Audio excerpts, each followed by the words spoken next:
Olá, alunos do Bacen. Professora Graça aqui de novo, para trabalhar com você um resumão sobre ato administrativo, para que você faça aquela prova e depois me mande um e-mail dizendo, professora, consegui. Combinado? Então, a primeira questão que se coloca é, se o resumo é sobre ato, eu vou separar ato administrativo de ato da administração. Você lembra? Ato administrativo é manifestação de poder, é manifestação de imperatividade. Não esqueça que imperatividade é um atributo do ato, hein? Certo? E ato da administração? São atos que também são feitos pelo Estado, mas que não são imperativos. Acho que o melhor exemplo para você não esquecer é imaginar que eu possa ter duas contas bancárias, uma no Banco Itaú e outra no Banco do Brasil. Quando eu fiz essas contas, eu recebi um cheque especial. Ó, como eu sou chique. E os juros que eu pago para um é mais ou menos o que eu pago para outro. Quer dizer, uma relação que foge à imperatividade. Eu tenho um cheque do Banco do Brasil porque eu quis. Agora, eu pago IPTU porque eu quero? Não. Então, pagar IPTU resulta de um ato administrativo que me impôs essa obrigação. Ter uma relação com o Banco do Brasil é porque eu quis. Mas como o Banco do Brasil é Estado, não é sociedade de economia mista, você não aprendeu isso? Então, aqui está um ato da administração. Essa foi a primeira diferença.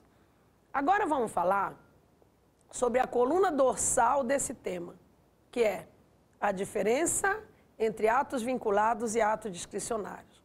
Você sabe que todo direito administrativo se sustenta nesses dois tipos de ato. Ou ele é vinculado ou ele é discricionário. Eu criei uma frase que meus alunos gostaram dela, então vou repetir até para aqueles que não estudaram comigo. Quando eu tenho uma situação semelhante e o resultado é igual, isso é um ato vinculado.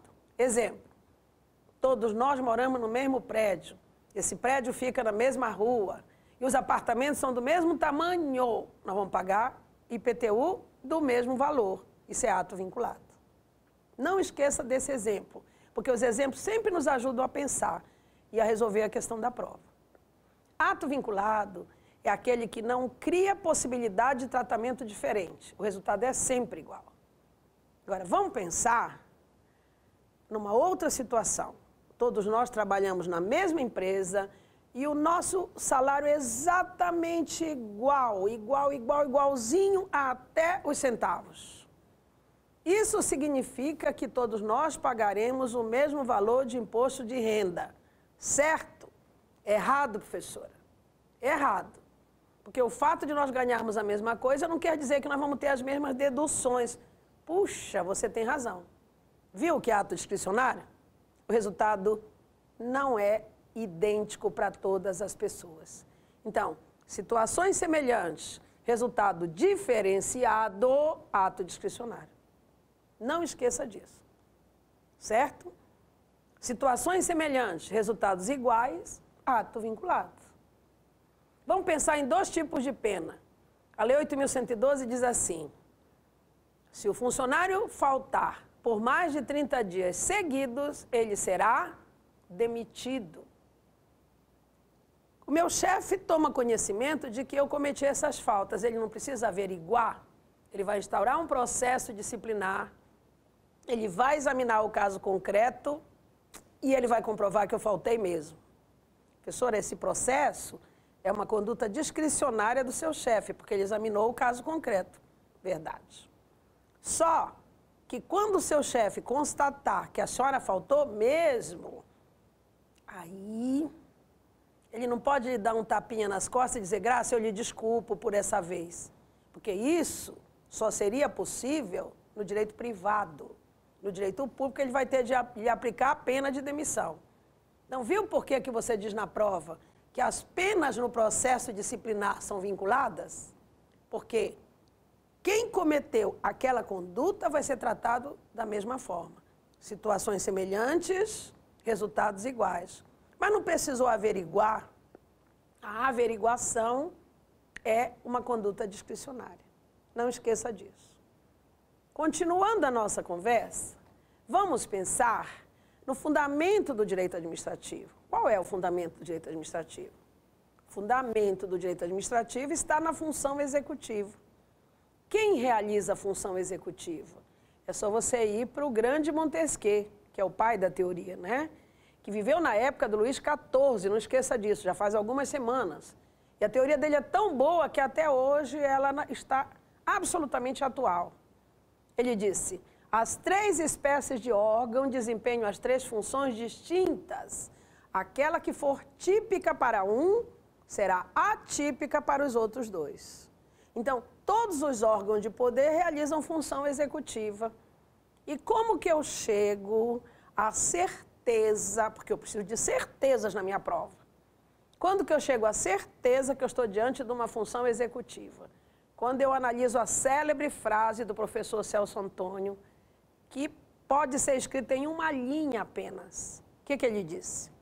Se o órgão não foi criado para fazer lei, nem foi criado para fazer sentença, ele é um órgão executivo. Olhe, com esta frase você mata qualquer dúvida sobre função executiva. Se o órgão não foi criado para fazer lei, nem foi criado para fazer sentença, ele é um órgão executivo. Aí eu olho para o Ministério Público. Ele foi criado para fazer lei? Nada disso, professora. E ele faz sentença? Nada disso, professora. Não esqueça, promotor atua no processo, mas ele não faz sentença. Então, qual é a função típica do Ministério Público? Ele é fiscal da lei. Pronto, já resolveu. Todo fiscal exerce função executiva. E os atos administrativos são realizados no exercício da função executiva. Vamos agora falar sobre os requisitos do ato administrativo. Você sabe que requisito foi um nome de uma classificação. Estranho, né? Mas o professor Eli Lopes Meirelles disse assim: a classificação é minha, eu vou dar esse nome, acabou. Não esqueça de uma memória mnemônica que vai lhe ajudar muito na hora da sua prova. É o famoso ff.com.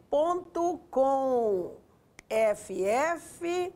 Ponto, que ficou aqui entre os dedos, não contou o ponto, com. Por quê? Porque são 5 os requisitos. Competência, finalidade, forma, motivo e objeto. Qual o requisito mais importante? Não esqueça a finalidade. Celso Antônio nos diz que a finalidade da norma é sempre pública. E se houver uma ofensa à finalidade, você não tem como consertar esse ato. Não esqueça da súmula do Supremo que reforça essa informação.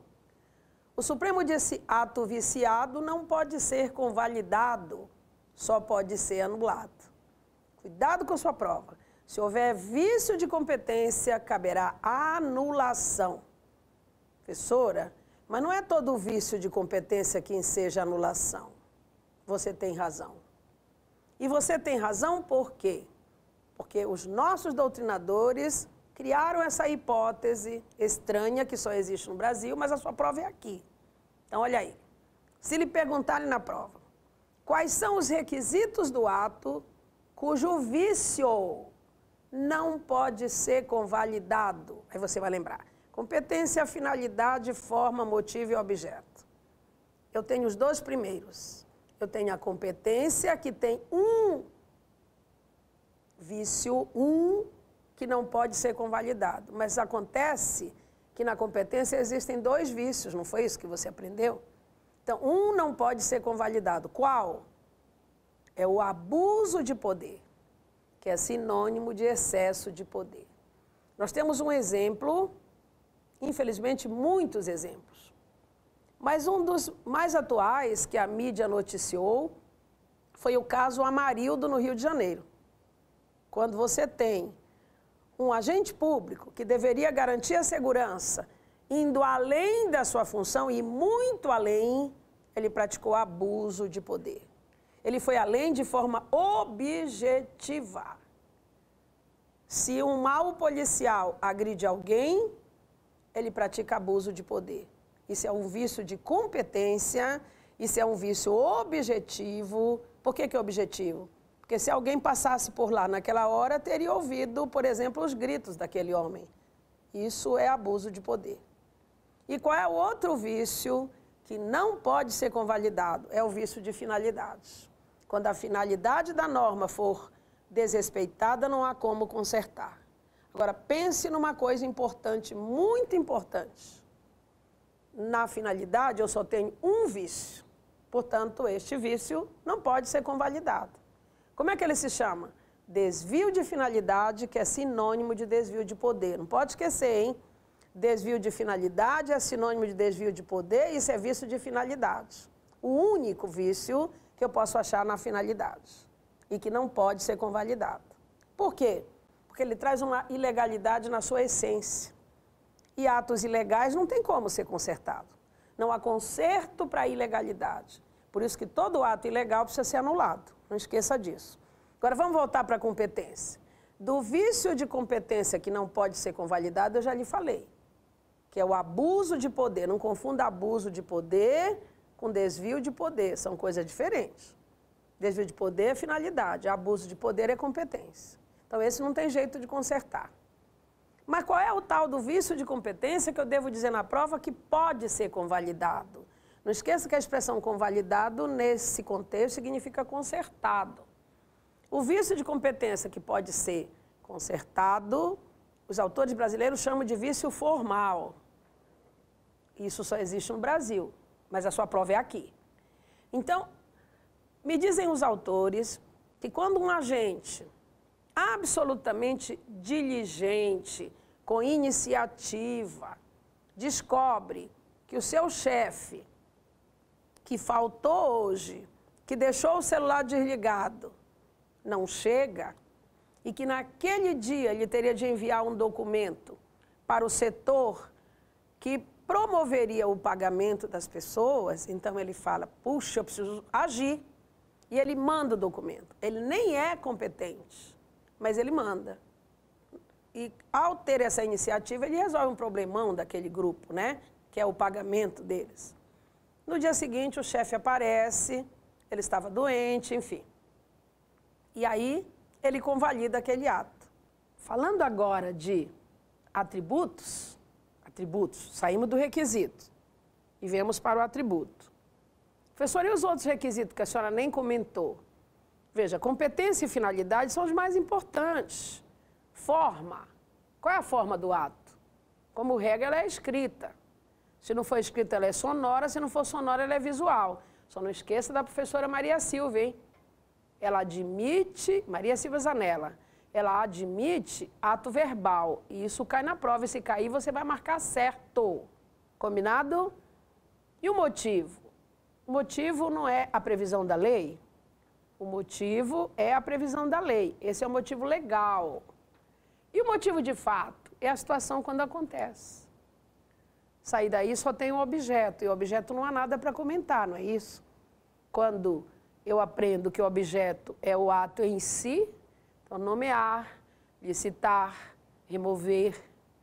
Basta você ir para a sua aula de português e lembrar do infinitivo. Não é o nome do verbo?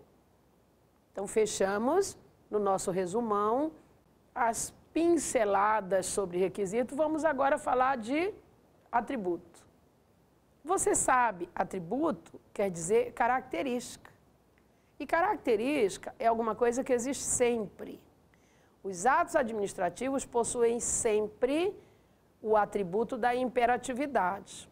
Por isso que eu comecei o resumo fazendo a diferença entre ato administrativo e ato da administração, lembra? Aí você pensa, imperatividade é atributo do ato, claro, eu estou lhe dando aula de direito administrativo.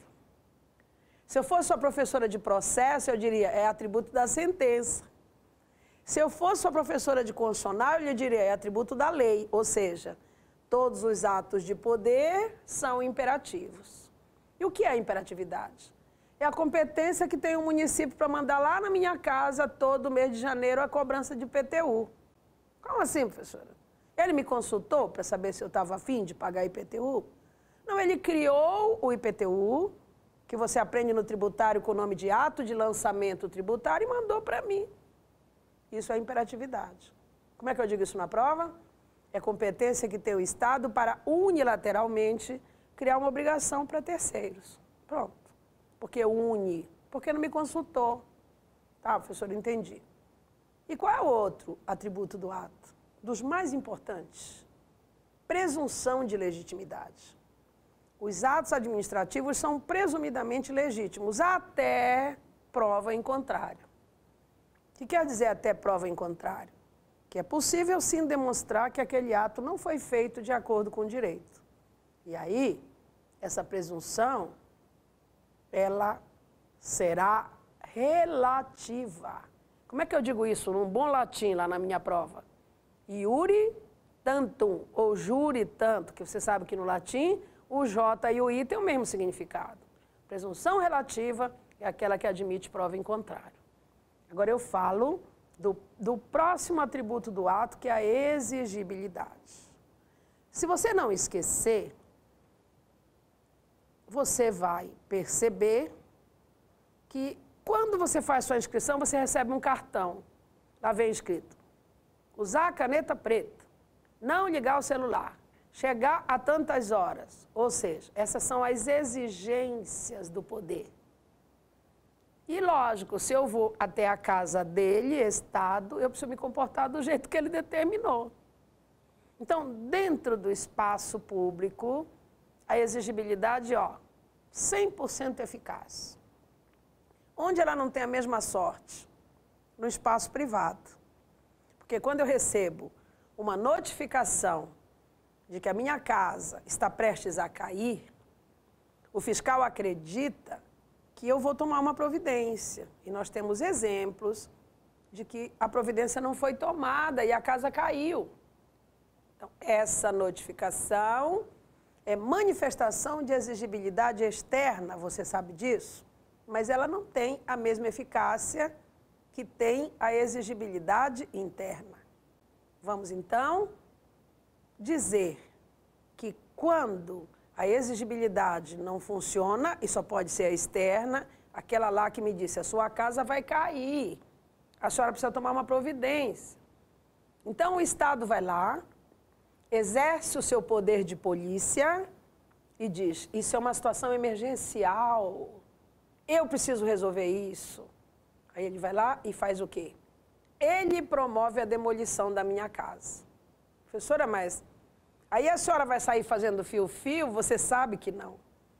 Porque ele vai pagar, mas isso vai ser lançado lá no meu débito em relação àquela casa, que agora foi demolida. E por que ele demoliu? Porque ele se deparou com uma situação emergencial. E você vai prometer para mim que não vai esquecer, porque isso cai tanto da prova, não é? Sempre que há uma situação de emergência, cabe executoriedade. E o que é executoriedade? É um atributo do ato. Não esqueça. Executoriedade é atributo do ato, mas não é de qualquer ato. Qual é o ato que admite executoriedade? Só aquele realizado no exercício do poder de polícia. Não é isso? E aí, quando eu falo poder de polícia, eu tenho uma outra linguagem para falar disso? Tenho, competência, não é isso? Porque a palavra poder no direito administrativo, nesse contexto, é igual a competência. Pergunta: quantas são as competências administrativas? Ó, professora, são 6. Como é que é o nome delas? Vamos lembrar? Poder vinculado, poder discricionário, eu acabei de lhe falar dos dois. Poder regulamentar. Quem exerce poder regulamentar? Só o chefe do executivo, lembra? E o que ele faz quando ele exerce esse poder? Professor, ele faz um decreto para regulamentar uma lei. Lembra do decreto do pregão? Aquilo lá foi poder regulamentar, não pode esquecer. Aí eu tenho também o poder de polícia. Você tem também o poder de polícia, mas você também tem um outro poder, que é o poder hierárquico, que é o poder do chefe de distribuir as atividades do setor, e você também tem o poder disciplinar, que é o poder do chefe de aplicar a pena. Então, poder de polícia é só um, professora. Promete que não vai esquecer disso? Porque se é só um, e só ele pode agir com executoriedade quando houver uma situação de emergência, então executoriedade não é atributo de todos os atos, cuidado com isso na prova. Executoriedade não existe nos outros poderes. Quantos são os outros? São 5, ó, sem executoriedade. 5 que não têm executoriedade. Não pode esquecer disso na hora da prova. Só tem um que é executório, que é o poder de polícia. Tudo bem? Então, fechamos os atributos do ato. Quantos são os atributos do ato? É a imperatividade, é a presunção de legitimidade, é a exigibilidade e a executoriedade. São 4. É assim que você estuda? Eu estudo assim. Eu sempre coloco o número na frente. Porque se a minha cabecinha resolver dar um clique, eu falo para ela, lembre aí, menina, não é assim?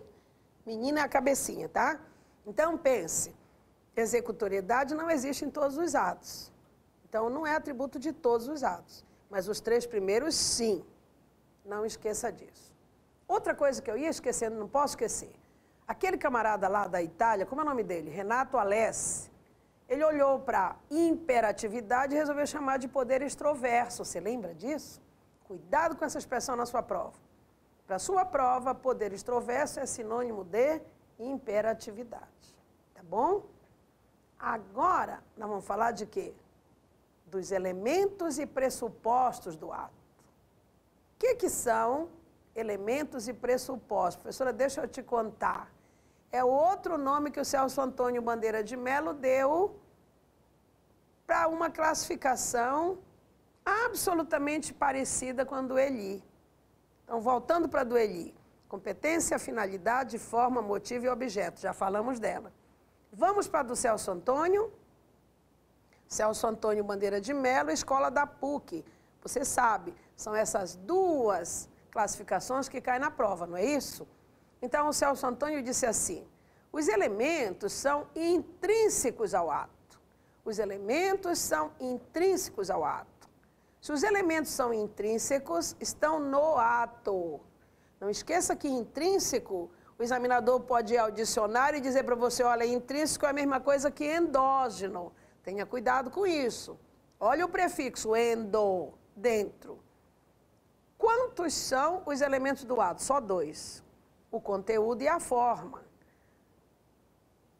Você não precisa fazer muito esforço para lembrar que a palavra forma já apareceu na classificação do Eli, né? Forma lá, forma aqui, ela se repete.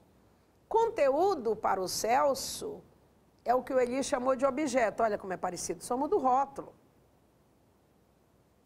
Tá? Agora, e os pressupostos? Ele fala, os pressupostos são muito importantes, mas estão fora do ato. Pressuposto número 1, pressuposto subjetivo. E olha o que ele diz. Pressuposto subjetivo diz respeito ao sujeito. Se eu pego a palavra sujeito e eu vou para a classificação do Eli, eu vou dizer, o Eli chamou isso de competência. Ó. Pressuposto subjetivo para o Celso, competência para o Eli. Não esqueça. Depois eu vou para o pressuposto teleológico. Você anda estudando prefixo? Faça isso. Estudar prefixo nos ajuda muito. Dá uma lida lá na gramática. Teleo quer dizer finalidade. Pronto, já matei a charada. O que o Celso chamou de pressuposto teleológico, ou finalístico, porque ele deu 2 rótulos, o Eli chamou de finalidade, a mesma coisa. E, finalmente, o último pressuposto estabelecido pelo professor Celso Antônio Bandeira de Melo, dizendo assim, olha, também existe o pressuposto lógico ou causal. Quando ele disse, existe o pressuposto lógico ou causal, ele não usou isso só como um sinônimo, como nos outros exemplos que eu lhe dei. Ele falou assim, é uma relação de adequação entre o motivo e o objeto. Só no finalzinho que a história se estendeu um pouco, né? Mas em todas as outras observações anteriores, você viu que se eu estudar desse jeito, como é que é desse jeito, professora?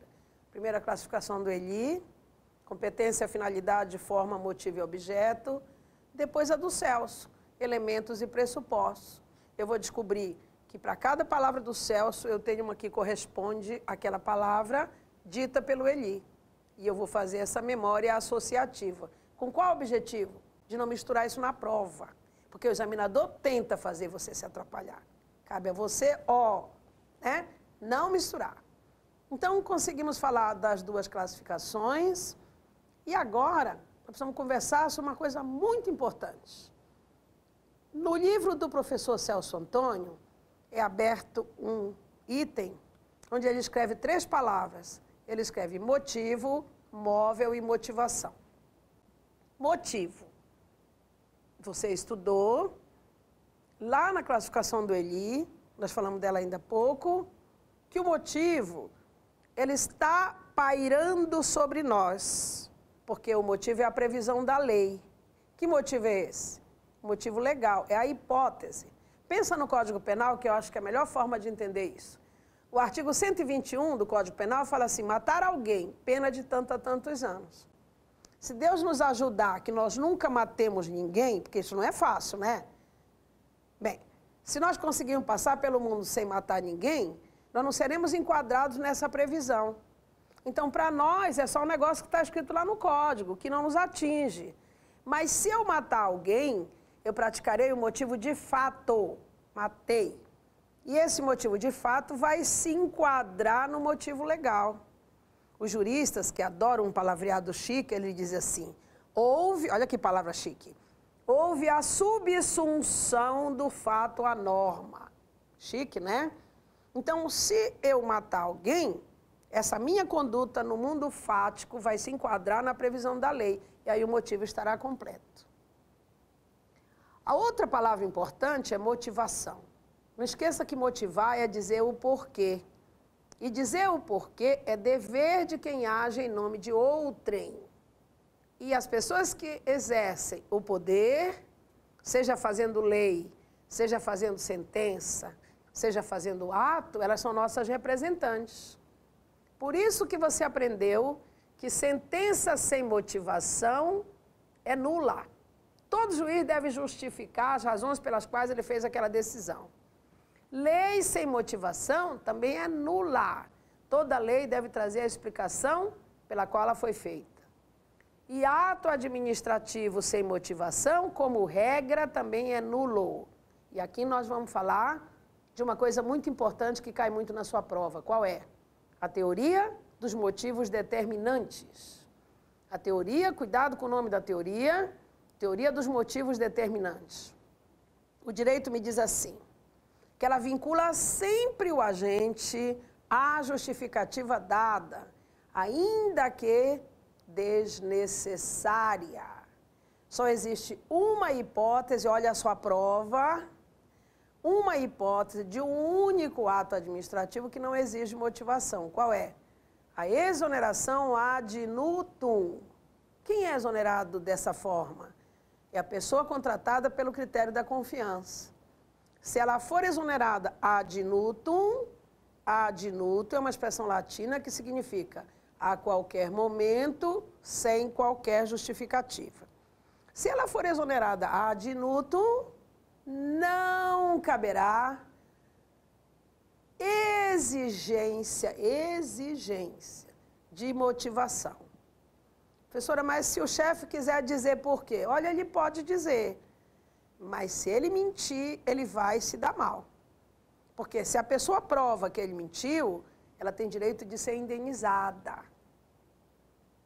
Por conta da teoria dos motivos determinantes. Aí vem uma pergunta. E ela tem direito de ser reintegrada? Olha, alguns autores dizem que sim, mas felizmente a maioria tem bom senso e diz que não. Então sua resposta é não. E por que é não? Porque o fundamento dessa relação não foi a confiança? É lógico que na hora que aquela pessoa move uma ação contra o seu chefe, a confiança deixou de existir. Não é assim?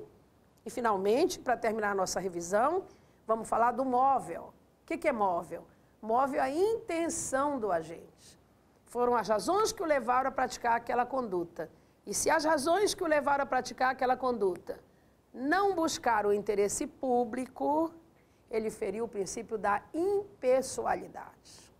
E ao ferir o princípio da impessoalidade, ele se desviou da finalidade pública da norma. Então, ele praticou desvio de finalidade. Olha, Eu espero muito ter contribuído para o seu sucesso nessa prova. Não esqueça de me mandar um e-mail. Professora, fui aprovado, para nós comemorarmos juntos. Até mais.